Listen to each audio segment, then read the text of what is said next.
तो आपको नव वर्ष की बहुत बहुत शुभकामनाएं। और नव वर्ष की पहली कैबिनेट 6 जनवरी को माननीय मुख्यमंत्री डॉक्टर मोहन यादव जी की अध्यक्षता में आज आयोजित की गई है।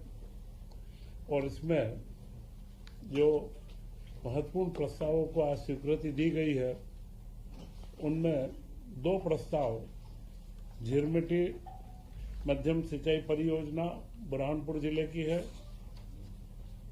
जिसकी लागत 922 करोड़ रुपए की है और जिससे 17,700 हेक्टेयर भूमि में सिंचाई होगी।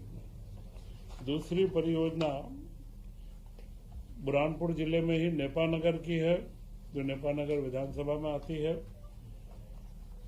इसमें 1676 करोड़ की योजना है और 34,100 हेक्टेयर भूमि में इसकी सिंचाई होगी और 22,600 कृषक परिवारों को इसका लाभ होगा।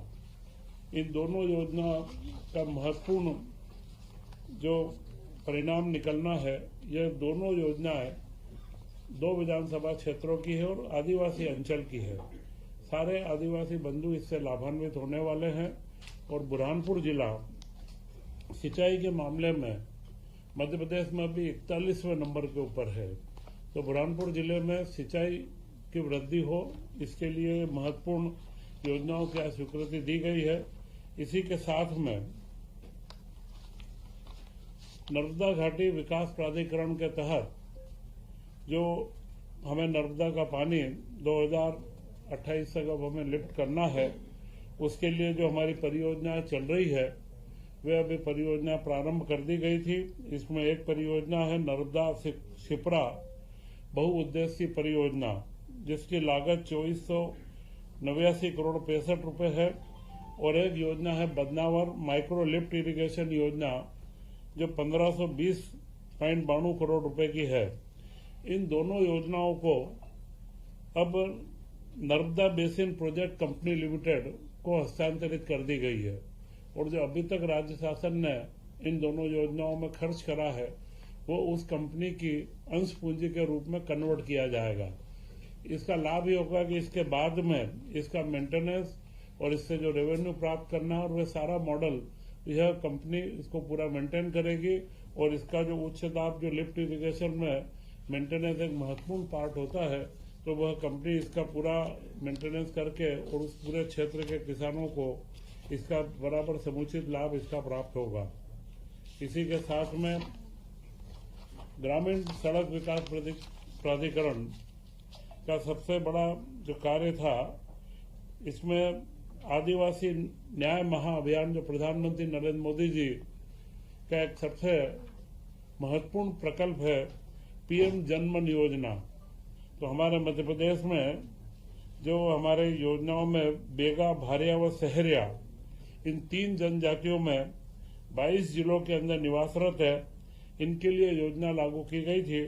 और इसमें इसकी निरंतरता का प्रस्ताव दिया गया है, जिसमें इसकी सड़क की 1039 किलोमीटर सड़क और पुलिया 112 है और 795 करोड़ रुपए का खर्च इसमें अनुमानित है। इसी तरह मध्य प्रदेश ग्रामीण सड़क विकास प्राधिकरण की जो वर्तमान योजना चल रही है, उसे अगले 5 साल तक 2026 से 31 तक निरंतरता दी गई है, जिसमें अनुमानित व्यय 17,196 करोड़ रुपए है और करीब करीब 20,000 किलोमीटर की नई सड़कों का निर्माण व 1200 नई पुलों का निर्माण इसके अंदर किया जाएगा।